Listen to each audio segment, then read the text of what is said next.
नमस्कार साथीहरू, PSC preparation क्लासमा यहाँहरूलाई स्वागत छ। साथीहरू, पिएससी प्रिपरेसन क्लासमा आज हामी गति र शक्ति पढ्नेछौँ।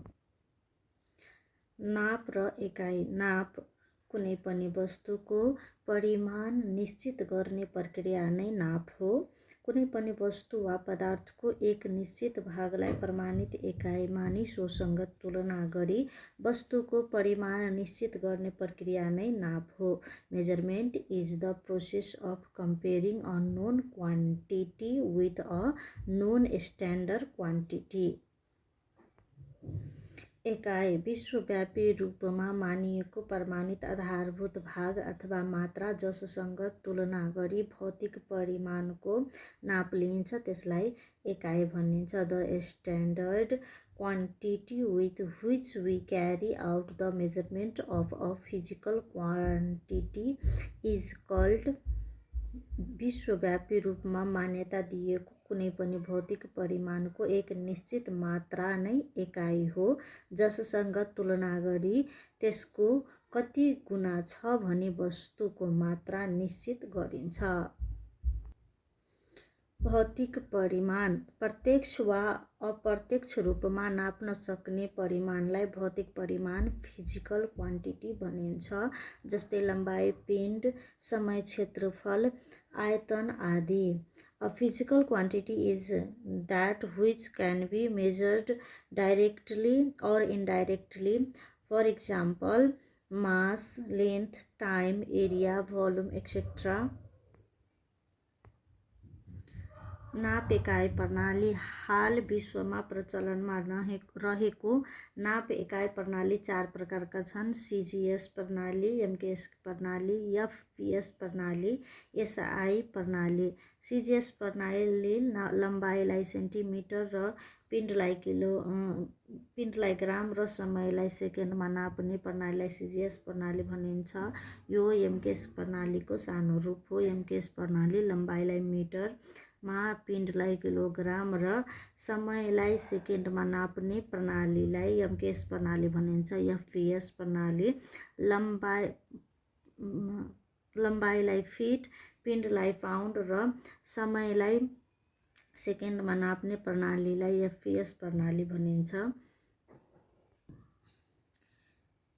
एसआई प्रणाली अन्तर्राष्ट्रिय मान्यता प्राप्त नाप तौलको एकाइलाई एसआई एकाइ भनिन्छ। यसलाई एमकेएस वा मेट्रिक प्रणालीको विस्तृत रूप पनि मानिन्छ। विश्वभरि नापमा एकरूपता ल्याउनको लागि एउटै प्रकारका एकाइहरू प्रचलनमा ल्याउन सन् 1960 मा फ्रान्समा भएको वैज्ञानिकहरूको अन्तर्राष्ट्रिय भेलाले एसआई प्रणालीको विकास गरिएको हो। एसआई एकाइलाई 2 समूहमा विभाजन गर्न सकिन्छ। आधारभूत एकाइ, तत्त्वजन्य एकाइ। आधारभूत एकाइ अन्य नापको एकाइमा भर पर्ने नापका एकाइलाई आधारभूत एकाइ भनिन्छ। तत्त्वजन्य एकाइ 2 वा 2 भन्दा बढी एकाइको संयोजनबाट बनाइएको एकाइलाई तत्त्वजन्य एकाइ भनिन्छ। एसआई प्रणालीका केही आधारभूत एकाइहरू जो 7 वटा हुन्छ। भौतिक परिमाण लम्बाइलाई मिटर, पिण्डलाई किलोग्राम, समय सेकेन्ड, तापक्रम केल्भिन, विद्युत धारा एम्पियर, प्रकाशको तीव्रता क्यान्डेला, पदार्थको मात्रा मोल। एसआई प्रणालीका केही तत्त्वजन्य एकाइहरू। कार्यशक्ति जसको एकाइको नाम जुल हो र सङ्केत जे हुन्छ। कार्यशक्ति बललाई न्युटन, सङ्केत एन। मोमेन्टम किलोग्राम मिटर प्रति सेकेन्ड, मोमेन्ट न्युटन मिटर। सामर्थ्य वाट। गति वेग मिटर प्रति सेकेन्ड, प्रवेग मिटर प्रति सेकेन्ड। क्षेत्रफल वर्ग मिटर, आयतन घन मिटर, घनत्व किलोग्राम घन मिटर, चाप पास्कल, आवृत्ति हर्ज, पोटेन्सियल फरक भोल्ट, विद्युत अवरोध ओहम। वेग एक एकाइ समय अर्थात् 1 सेकेन्ड समयमा वस्तुले पार गरेको दूरीलाई वेग भनिन्छ। यसलाई मिटर प्रति सेकेन्डमा नापिन्छ। यो स्केलर परिमाण हो। वेग इजिक्वल पार गरेको दूरी डी बटा लागेको समय टी। गति निश्चित दिशामा एक एकाइ समयमा पार गरेको दूरीलाई गति भनिन्छ। यसलाई मिटर प्रति सेकेन्डमा नापिन्छ। यो भेक्टर परिमाणको हो। गति भेलोसिटी इजिक्वल टु निश्चित दिशामा पार गरेको दूरी यस इजिक्वल टु लागेको समय टी। वेगमा निश्चित दिशा हुँदैन तर गतिमा निश्चित दिशा हुन्छ। त्यसैले वेगलाई स्केलर र गतिलाई भेक्टर राशिमा नापिन्छ। प्रवेग एक एकाइ समयमा गतिमा हुने परिवर्तनलाई प्रवेग भनिन्छ। यसलाई मिटर प्रति सेकेन्ड स्क्वायरमा नापिन्छ। प्रवेग इजिक्वल टु गतिमा भएको परिवर्तन v माइनस u बटा लागेको समय a equal to v minus u by t. न्युटनको गुरुत्वाकर्षण सम्बन्धी नियम। सन् 1687 मा बेलायतका प्रसिद्ध वैज्ञानिक सर आइज्याक न्युटनले गुरुत्वाकर्षणको नियम प्रतिपादन गरेका थिए। न्युटनको गुरुत्वाकर्षणको नियम अनुसार यस ब्रह्माण्डमा रहेका प्रत्येक वस्तुको अर्को वस्तुलाई आफूतिर आकर्षण गर्दछ। यसरी आकर्षण गर्ने गुरुत्वाकर्षण बल ती वस्तुको पिण्डको गुणनफलसँग समानुपातिक र ती दुई वस्तुको केन्द्रहरू बीचको दूरीको वर्गसँग व्युत्क्रमानुपातिक हुन्छ। F is equal to G m1 m2 by D square. गुरुत्वाकर्षण अचर सङ्ख्या जी 1 किलोग्राम पिण्ड भएका दुईवटा पिण्डलाई 1 मिटरको दूरीमा राख्दा उत्पन्न हुने गुरुत्वाकर्षण बललाई गुरुत्वाकर्षण अचर सङ्ख्या भनिन्छ। यसको मान 6.67 × 10⁻⁻11 न्युटन मिटर स्क्वायर प्रति केजी स्क्वायर हुन्छ। यसको मान संसारभरि नै एउटै हुने भएकोले यसलाई विश्वव्यापी अचर सङ्ख्या मानिन्छ। गुरुत्वाकर्षण यस संसारमा रहेका प्रत्येक वस्तुले अर्को वस्तुलाई आफूतिर तान्ने गुणलाई गुरुत्वाकर्षण भनिन्छ। गुरुत्वाकर्षण बल कुनै पनि वस्तुमा भएको पिण्डको कारणले एकले अर्कोलाई आकर्षण गर्दछ भने नै बल नै गुरुत्वाकर्षण बल हो। गुरुत्व बल कुनै पनि आकाशीय पिण्डको अर्को वस्तुलाई आफ्नो केन्द्रतिर तान्ने बललाई गुरुत्व बल भनिन्छ। यसरी नै पृथ्वीले कुनै वस्तुलाई आफ्नो केन्द्रतिर तान्ने बललाई पृथ्वीको गुरुत्व बल भनिन्छ। कुनै वस्तुको तौल हननु नै त्यसमा लाग्ने गुरुत्व बल हो। गुरुत्व प्रवेग पृथ्वीको सतहतिर स्वतन्त्र रूपले खसिरहेको वस्तुमा गुरुत्व बलका कारणले गर्दा उत्पन्न हुने प्रवेगलाई गुरुत्व प्रवेग भनिन्छ। यसको एकाइ न्युटन प्रति मिटर प्रति सेकेन्ड स्क्वायर हुन्छ। पृथ्वीको सतहमा गुरुत्व प्रवेग जी को मान 9.8 मिटर प्रति सेकेन्ड हुन्छ तर ध्रुवीय क्षेत्रमा जी को मान 9.83 मिटर प्रति सेकेन्ड हुन्छ। भूमध्य क्षेत्रमा 9.78 मिटर प्रति सेकेन्ड हुन्छ। चन्द्रमाको सतहमा गुरुत्व प्रवेग 1.67 मिटर प्रति सेकेन्ड स्क्वायर हुन्छ। बृहस्पतिको सतहमा गुरुत्व प्रवेग 25 मिटर प्रति सेकेन्ड स्क्वायर हुन्छ।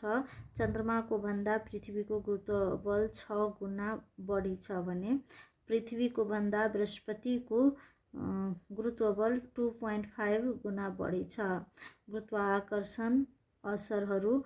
गुरुत्वाकर्षण बलले गर्दा सौर्यमण्डलको उपस्थिति सम्भव भएको छ। पृथ्वी र सूर्य वा चन्द्रमाको गुरुत्वाकर्षण बलको असरले गर्दा समुद्रमा ज्वार भाटा उठ्छ। सूर्यको गुरुत्वाकर्षण बलले गर्दा ग्रहहरू सूर्यको वरिपरि घुम्दछ। गुरुत्वबलका असरहरू। पृथ्वीको वरिपरि वायुमण्डलले ढाकेको छ। पृथ्वीको सतहमा घर, पुल मानिस अडिन सकेका छन्। आकाशतिर फालेको वस्तु सतहतिर फर्कन्छ। नदीमा पानी बग्छ।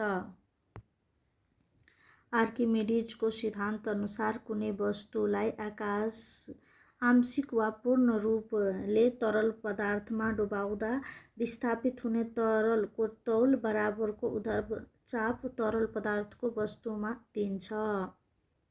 ऊर्ध्व चाप = विस्थापित तरल पदार्थको तौल। पल्भनको नियम। बन्द भाँडोमा रहेको तरल पदार्थलाई एक ठाउँमा चाप दिँदा सो चाप लम्ब रूपले चारैतिर प्रसार हुन्छ। पल्भनको नियम। तरल पदार्थमा उत्रिरहेको अर्थात् पास्कलको नियम। बन्द भाँडोमा रहेको तरल पदार्थलाई एक ठाउँमा चाप दिँदा सो चाप लम्ब रूपले चारैतिर प्रसार हुन्छ। पल्भनको नियम। तरल पदार्थमा उत्रिरहेको अर्थात् तैरिरहेको वस्तुको तौल र त्यसले विस्थापित गरेको तरल पदार्थको तौल बराबर हुन्छ। उत्रिने वस्तुको तौल = विस्थापित तरलको तौल।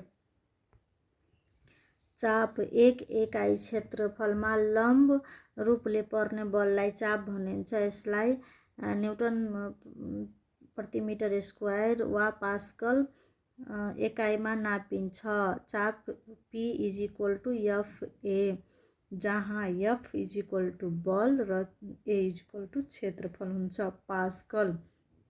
1 मिटर स्क्वायर क्षेत्रफलमा 1 न्युटन बल लम्ब रूपमा लाग्दा उत्पन्न हुने चापलाई 1 पास्कल भनिन्छ। ऊर्ध्व चाप। कुनै वस्तुलाई तरल पदार्थमा डुबाउँदा तरल पदार्थले माथितिर धकेल्ने परिमाणात्मक बल नै ऊर्ध्व चाप हो।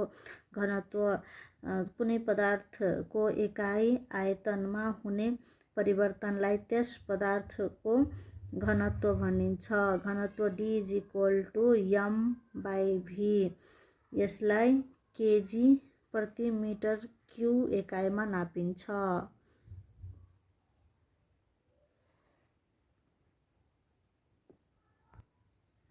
सापेक्षिक घनत्व। निश्चित आयतन भएको कुनै पदार्थको पिण्डलाई 4 डिग्री सेल्सियस ताप भएको त्यति नै आयतन भएको पानीको पिण्डले भाग गर्दा आउने परिमाणलाई त्यस पदार्थको सापेक्षिक घनत्व भनिन्छ। कुनै पदार्थको सापेक्षिक घनत्व = पदार्थको निश्चित आयतनको पिण्ड / 4 डिग्री सेल्सियस त्यही नै आयतनको पानी पिण्ड। हाइड्रोमिटर।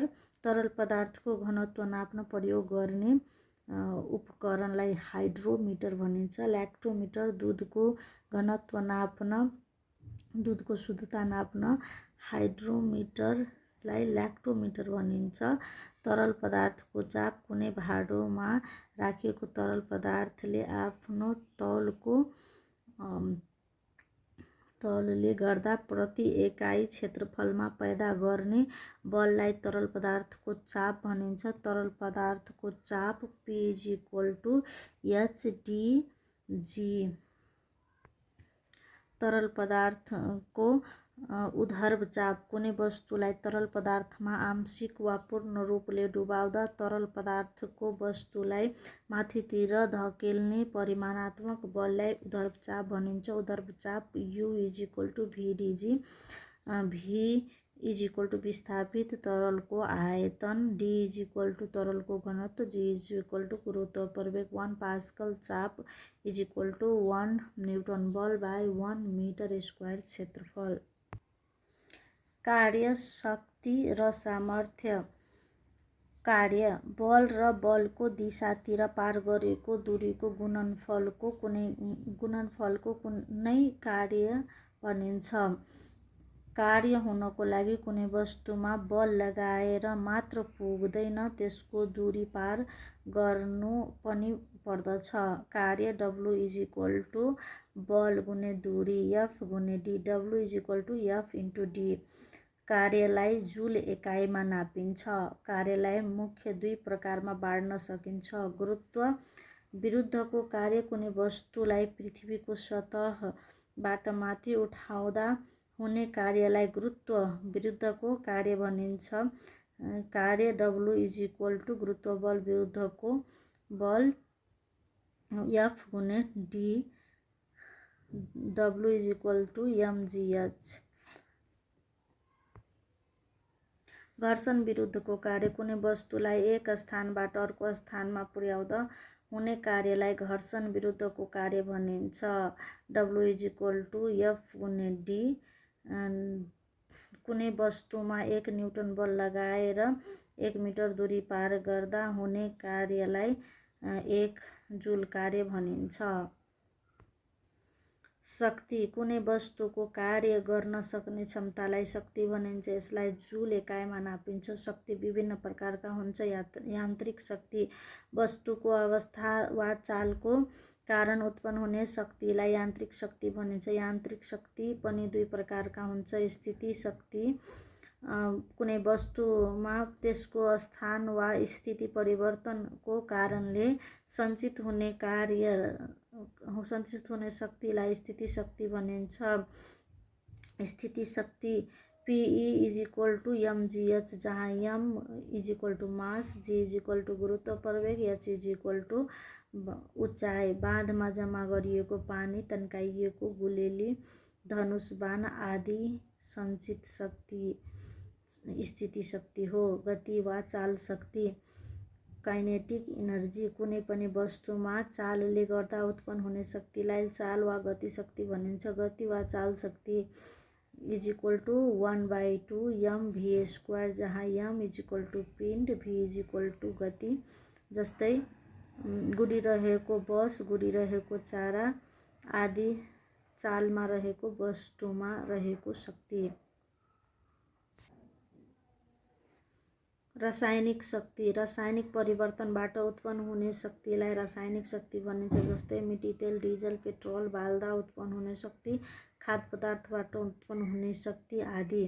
ताप शक्ति कुनै वस्तुको अणुहरूको चालबाट उत्पन्न हुने शक्तिलाई ताप शक्ति भनिन्छ। जस्तै कुनै पनि वस्तुलाई आपसमा रगड्दा उत्पन्न हुने शक्ति। प्रकाश शक्ति धेरै तातो वस्तुबाट उत्पन्न हुने शक्ति जसले देख्न सक्ने तुल्याउँछ त्यसलाई प्रकाश शक्ति भनिन्छ।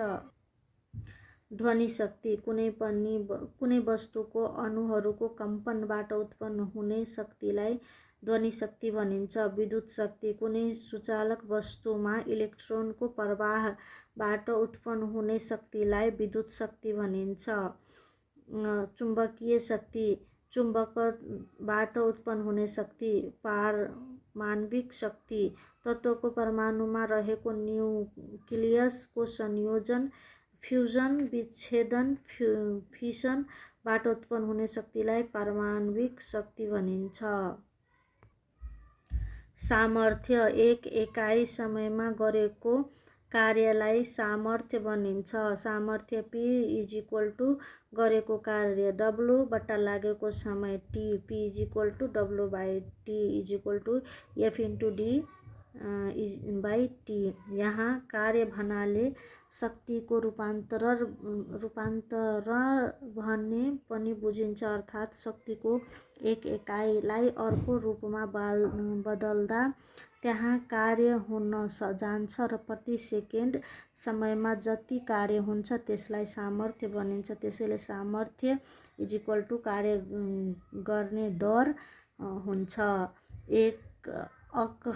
एक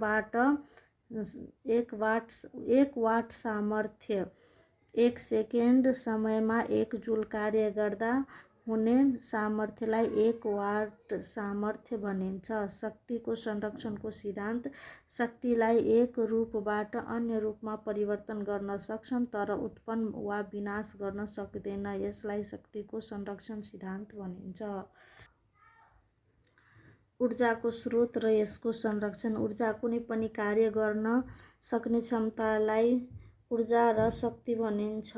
ऊर्जाको स्रोत जुन वस्तु वा पदार्थबाट ऊर्जा प्राप्त गर्न सकिन्छ त्यसलाई ऊर्जाको स्रोत भनिन्छ। वास्तवमा ऊर्जा उत्पन्न वा विनाश गर्ने चिज होइन, यो त एक रूपबाट अर्को रूपमा परिवर्तन गर्न सक्ने शक्तिको रूप हो। जस्तै पेट्रोल, डिजेल, मट्टीतेल, कोइला बालेर ताप शक्ति उत्पन्न गरी कार्य गर्न सकिन्छ। त्यसैगरी जीवहरूले खाद्य पदार्थबाट ऊर्जा प्राप्त गर्न सकिन्छ। ऊर्जाका स्रोतको प्रकार प्रकृतिमा पाएकै अवस्थामा प्रयोग गर्ने शक्तिको स्रोतलाई प्राथमिक स्रोत भनिन्छ भने त्यसलाई परिवर्तन गरी बनाइएको स्रोतलाई द्वितीय स्रोत भनिन्छ। दाउरा प्राथमिक स्रोत हो भने गोल वा कोइला द्वितीय स्रोत हो। ऊर्जाका स्रोतको प्रकारहरू प्रकृतिमा पाइएका ऊर्जाका प्राथमिक स्रोतलाई मुख्य दुई भागमा विभाजन गर्न सकिन्छ। नवीकरणीय ऊर्जाका स्रोत, अनवीकरणीय ऊर्जाका स्रोत। नवीकरणीय ऊर्जाका स्रोत निरन्तर प्रयोगमा ल्याउन सकिने तर नरित्तिने ऊर्जाको स्रोतलाई नवीकरणीय ऊर्जाको स्रोत भनिन्छ, जसलाई पुनः निर्माण गर्न सकिन्छ, जस्तै जल, विद्युत, बायोमास। अनवीकरणीय ऊर्जाको स्रोत प्रयोग गर्दै जाँदा भविष्यमा रित्तिन सक्ने र पुनः निर्माण गर्न लाखौँ वर्ष लाग्ने ऊर्जाका स्रोतलाई अनवीकरणीय ऊर्जाको स्रोत भनिन्छ, जस्तै खनिज तेल, प्राकृतिक ग्यास, कोइला आदि। वैकल्पिक ऊर्जाको स्रोतहरू अनवीकरणीय ऊर्जाको स्रोतहरूको सट्टामा प्रयोगमा ल्याउन सकिने नवीकरणीय ऊर्जाका स्रोतलाई वैकल्पिक ऊर्जाका स्रोत भनिन्छ, जस्तै जलविद्युत, वायु ऊर्जा, जैविक ऊर्जा, जियोथर्मल ऊर्जा, ज्वारभाटा ऊर्जा, न्युक्लियर ऊर्जा आदि।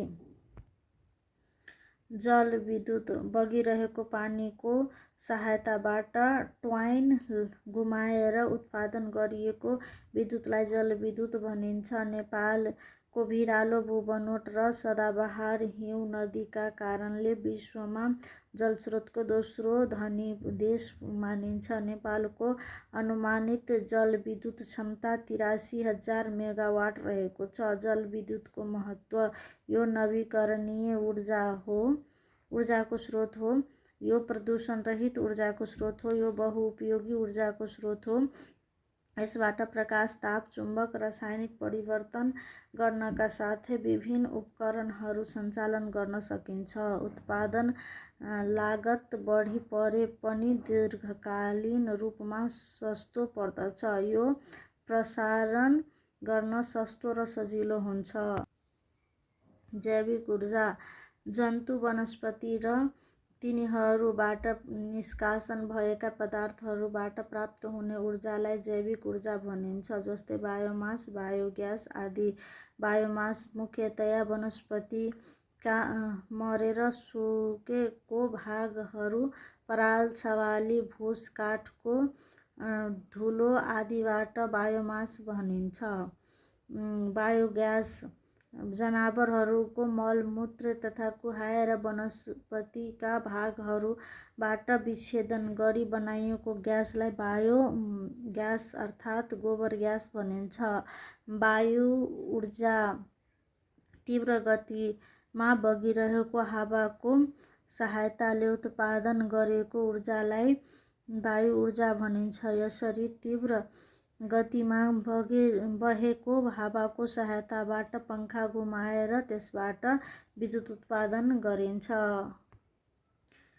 जियोथर्मल ऊर्जा: पृथ्वीको भित्री भागमा रहेको तापशक्तिलाई प्रयोग गरी उत्पन्न हुने शक्तिलाई जियोथर्मल ऊर्जा भनिन्छ। पृथ्वीको सतहबाट प्रति किलोमिटर गहिराइमा औसत 30 डिग्री सेल्सियस तापक्रम बढ्दै जाँदा यही ताप शक्ति उपयोग गरी पानीलाई बाफ बनाई इन्जिन सञ्चालन गरेर विद्युत उत्पादन गर्न सकिन्छ। ज्वारभाटा ऊर्जा समुद्रमा उठ्ने ज्वारभाटाको सहायताबाट उत्पादन गरिने ऊर्जालाई ज्वारभाटा भनिन्छ। समुद्र नजिकका क्षेत्रमा ज्वारका कारणले आउने पानीलाई सञ्चित गरी त्यसबाट टर्बाइन घुमाएर विद्युत उत्पादन गरिन्छ।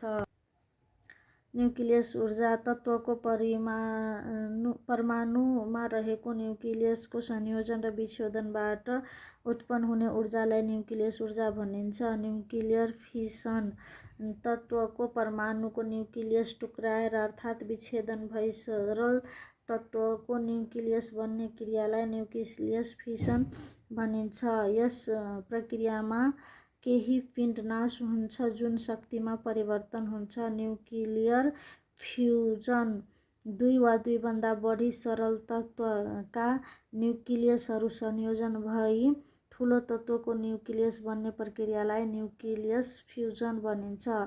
सौर्य ऊर्जा सूर्यबाट प्राप्त हुने ऊर्जालाई सौर्य ऊर्जा भनिन्छ। सूर्यमा हुने न्युक्लियस प्रतिक्रियाका कारणले सूर्यबाट प्रशस्त ताप र प्रकाश निस्कन्छ। त्यसैले सौर्य ऊर्जा निरन्तर रूपमा प्राप्त गर्न सकिन्छ र सूर्यलाई अनन्त शक्तिको स्रोत भनिन्छ। सूर्यको प्रति सेकेन्ड करिब 27 ×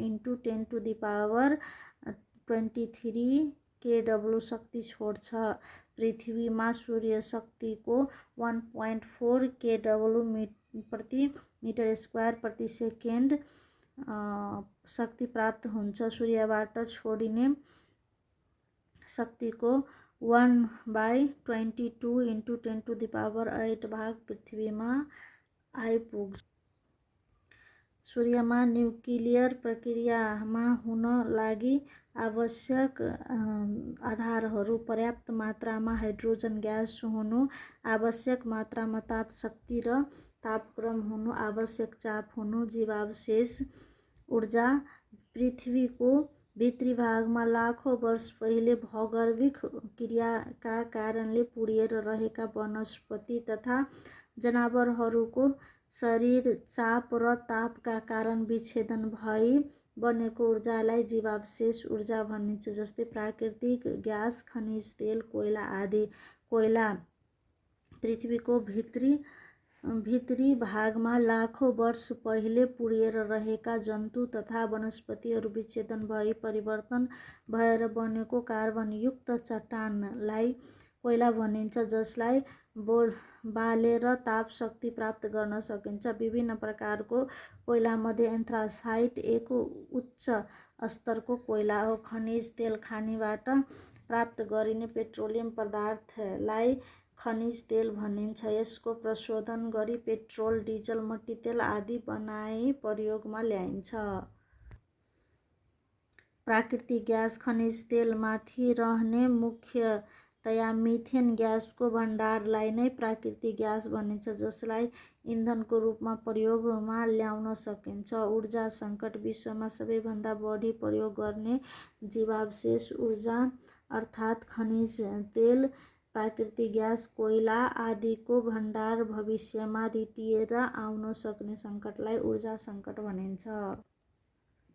ऊर्जा सङ्कटका कारणहरू तीव्र रूपमा जनसङ्ख्या वृद्धि हुनु, औद्योगिकीकरण र सहरीकरण हुनु, वैकल्पिक ऊर्जाको विकास कम हुनु, वर्तमान ऊर्जाको स्रोतको दुरुपयोग हुनु। ऊर्जा सङ्कट घटाउन सक्ने उपायहरू ऊर्जाको उपयोग विवेकपूर्ण र मितव्ययी तरिकाले गर्ने, वैकल्पिक ऊर्जाको विकास र प्रयोग गर्ने, वर्तमान ऊर्जाका स्रोतको संरक्षण गर्ने।